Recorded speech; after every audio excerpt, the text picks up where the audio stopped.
Good morning. स्वागत है आप सभी का एग्ज़ाम की बात यूट्यूब चैनल पर।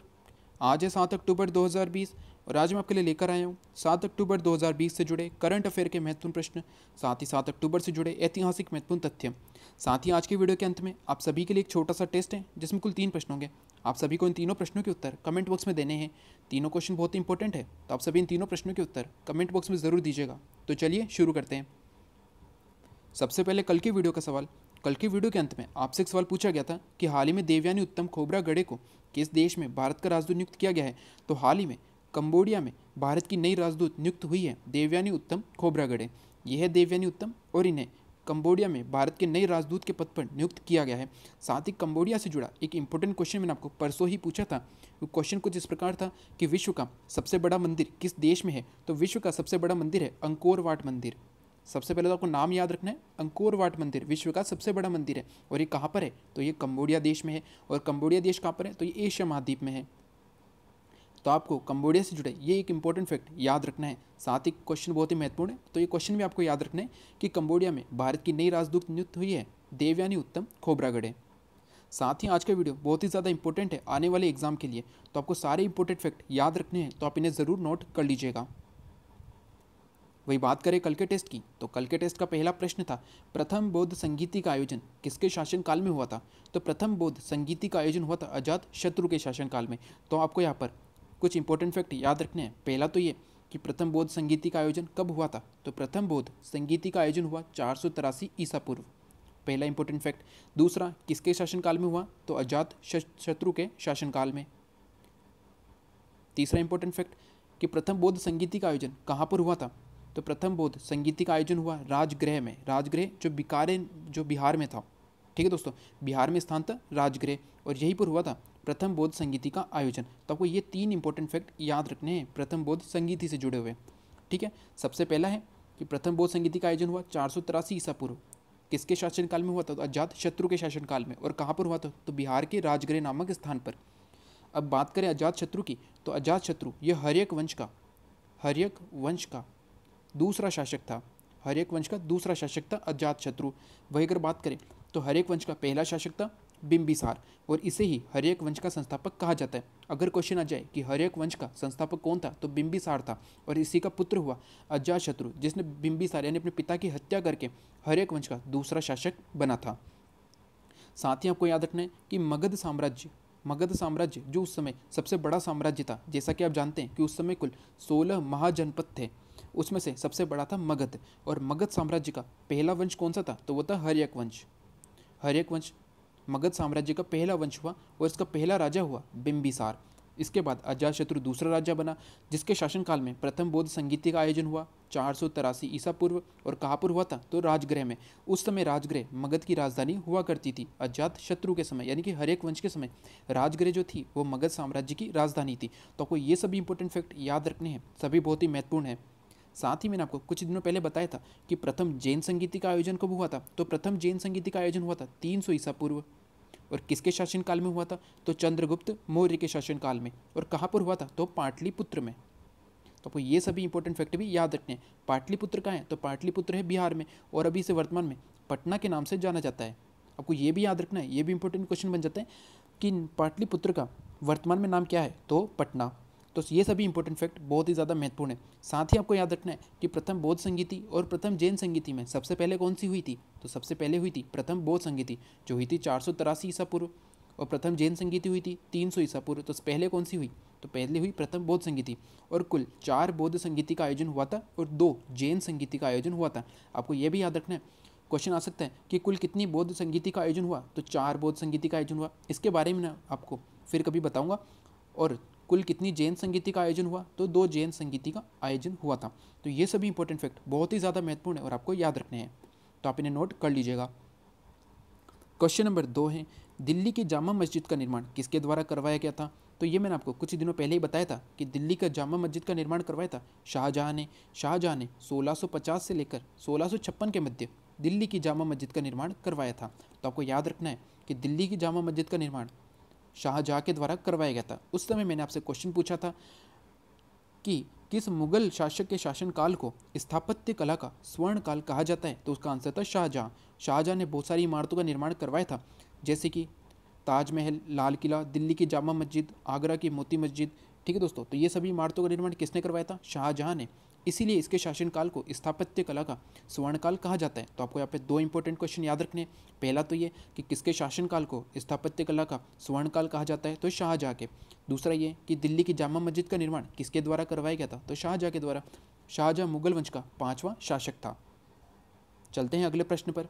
क्वेश्चन नंबर 3 था, चिनुक किस महाद्वीप में बहने वाली स्थानीय पवनों को कहा जाता है, तो चिनुक पवनें उत्तरी अमेरिका में बहती है, यानी कि संयुक्त राज्य अमेरिका जो कि उत्तरी अमेरिका में देश है, इसी में बहती है चिनुक पवनें।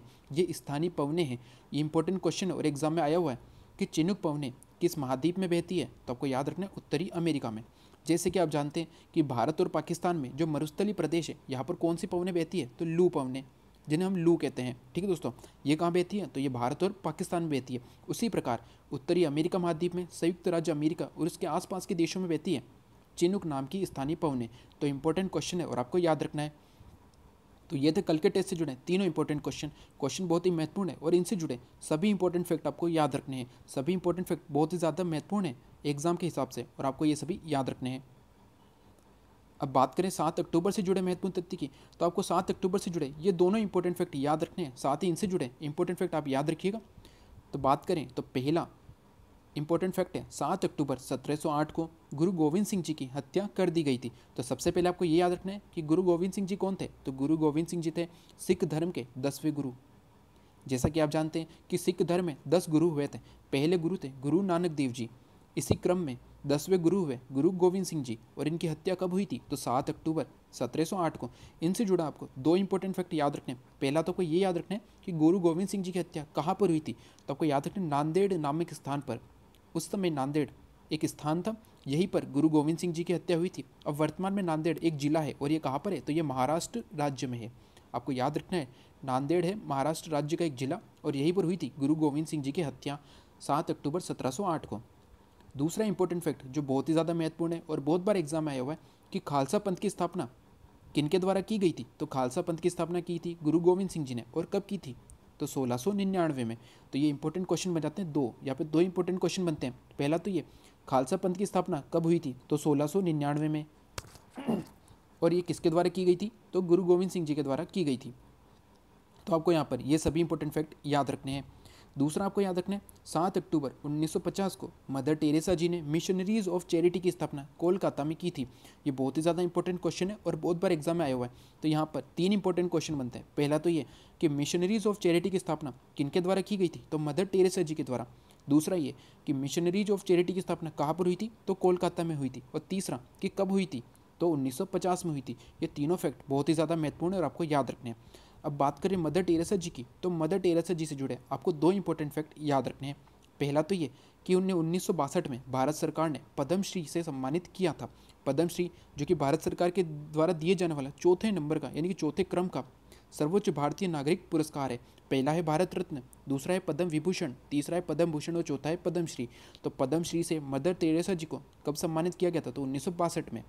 दूसरा आपको याद रखना है कि नोबेल पुरस्कार से सम्मानित किया गया था 1989 को। ठीक है दोस्तों, 1979 को, माफ़ कीजिएगा 1979 को नोबेल पुरस्कार से सम्मानित किया गया था मदर टेरेसा जी को।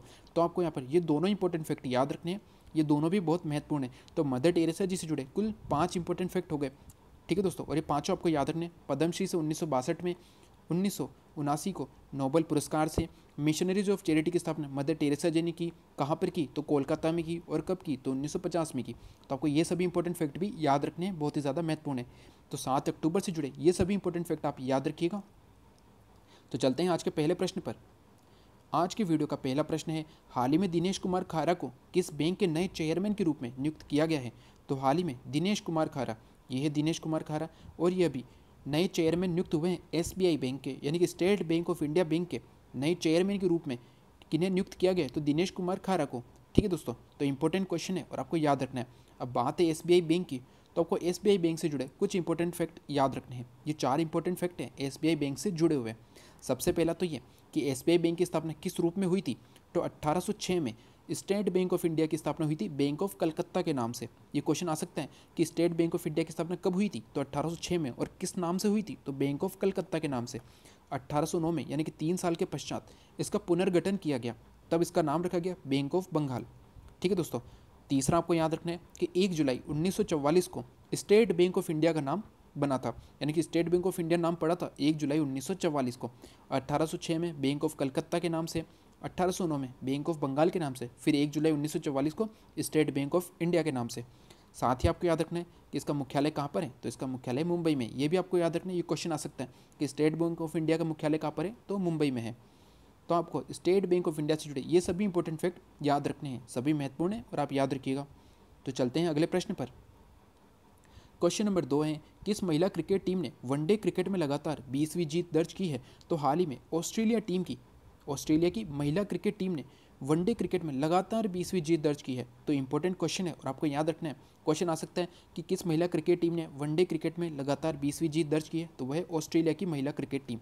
साथ ही आपको एक इंपॉर्टेंट फैक्ट भी याद रखना है कि हाल ही में आईसीसी ने टी20 की रैंकिंग जारी की थी, तो इसमें कौन सी टीम पहले स्थान पर है, तो ऑस्ट्रेलिया की महिला क्रिकेट टीम पहले स्थान पर है, इंग्लैंड की महिला क्रिकेट टीम दूसरे स्थान पर है, और तीसरे स्थान पर है भारत की महिला क्रिकेट टीम। ये क्वेश्चन मैंने आपको 2 दिन पहले ही बताया था। तब क्वेश्चन था कि हाल ही में आईसीसी द्वारा जारी टी20 रैंकिंग में भारत की रैंकिंग कौन सी है, तो तीसरे स्थान पर। पहले पर है आपको याद रखना है ऑस्ट्रेलिया, दूसरे पर है इंग्लैंड, और तीसरे पर है हमारा देश भारत की महिला क्रिकेट टीम। तो इंपॉर्टेंट क्वेश्चन है ये दोनों, और ये दोनों आपको याद रखने हैं। चलते हैं अगले प्रश्न पर। आज का हमारा अगला प्रश्न है, हाल ही में किनके द्वारा नौगढ़ रेलवे स्टेशन का नाम बदलकर सिद्धार्थ नगर रेलवे स्टेशन रखा गया।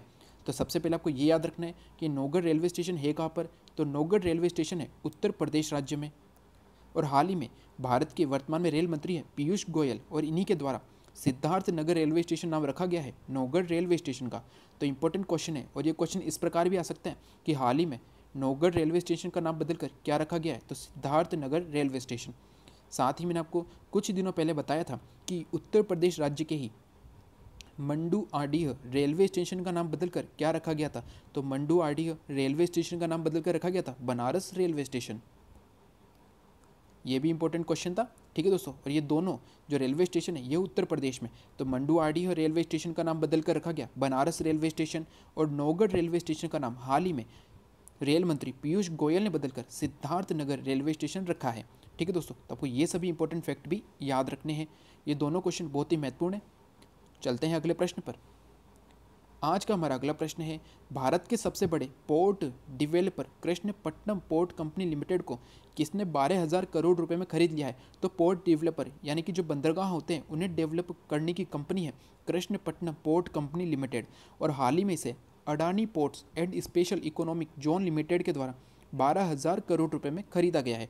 तो इंपॉर्टेंट क्वेश्चन है और आपको याद रखना है, आने वाले एग्जाम के लिए बहुत ही बड़ा इंपॉर्टेंट क्वेश्चन है कि भारत के सबसे बड़े port developer Krishnapatnam port company limited को किसने 12,000 करोड़ रुपए में खरीदा है, तो Adani ports and special economic zone limited के द्वारा।